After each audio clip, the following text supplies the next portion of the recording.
Dream Woman's Warning. In a quiet English village, nestled between rolling hills and thick woods, there lived a young innkeeper named Richard Harper. Richard was a practical man, known for his steady work ethic and his simple approach to life. His inn, the Oak and Crown, was popular with locals and travelers alike. Yet, despite his success, he often found himself alone in the large, creaky old building. One evening, after a long day of serving customers, Richard retired to bed, his mind preoccupied with mundane thoughts about the inn's repairs and future business. As sleep overtook him, his dreams began to twist into something unsettling. In his dream, Richard was in his own bedroom, but it felt different, darker, colder. The candle on the nightstand flickered ominously. Then, out of the shadows, a woman appeared. She was tall, with long black hair, and her pale face was strikingly beautiful yet marked by a sadness that seemed to run deep. She wore a long, old-fashioned gown, the fabric flowing as if it were made of smoke. Her eyes, dark and hollow, locked onto Richard's with an intensity that sent a chill through his spine. Without speaking, the woman raised her hand, revealing a gleaming knife. Richard's heart pounded in his chest as she approached. She moved slowly, almost deliberately, as if savoring the moment. He wanted to scream, to run, but he was frozen in place, trapped by the weight of the dream. Just as the woman was about to strike, Richard woke up with a jolt, drenched in cold sweat. His heart raced, and he could still feel the lingering presence of the woman in his room. His eyes darted to the corners, half expecting to see her standing there, but the room was empty, save for the flickering candle by his bedside.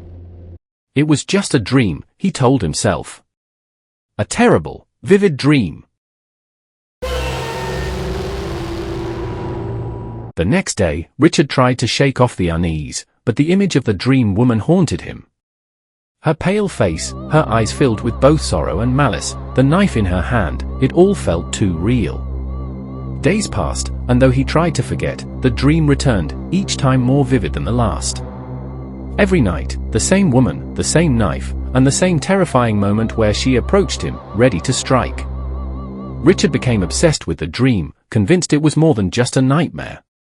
He confided in his close friend, a local doctor named Mr. Stanton, who dismissed it as the product of stress and overwork. But Richard couldn't let it go. Something about the woman felt real, too real to ignore.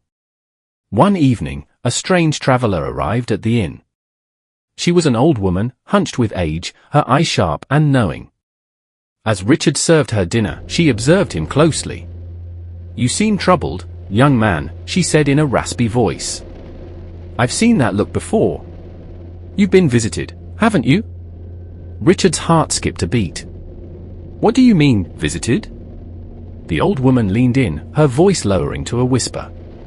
"A dream woman, pale, with dark eyes and a knife in hand. Am I right?" Richard's blood ran cold. "How do you know?" "I've crossed paths with her before," the old woman said gravely. "She's a warning. A spirit trapped between life and death. She appears to those who are in danger, but not from her. No, she's a messenger, trying to save you from the fate that awaits." Richard felt a chill creep up his spine. "What kind of danger?"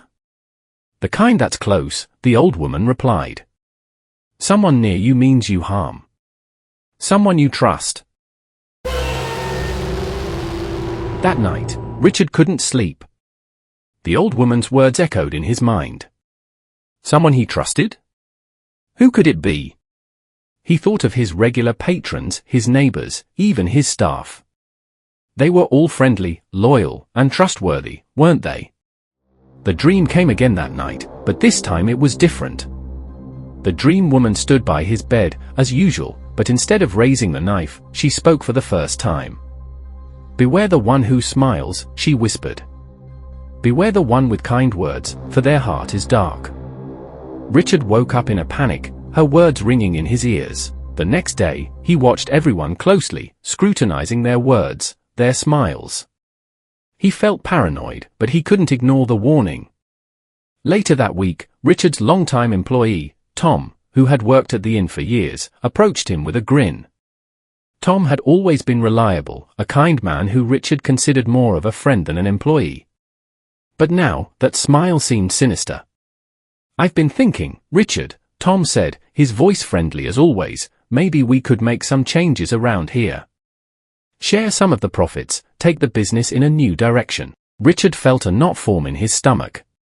Tom's words, though casual, suddenly felt loaded with intention. That night, the dream woman appeared again, her face sorrowful as she pointed toward the door.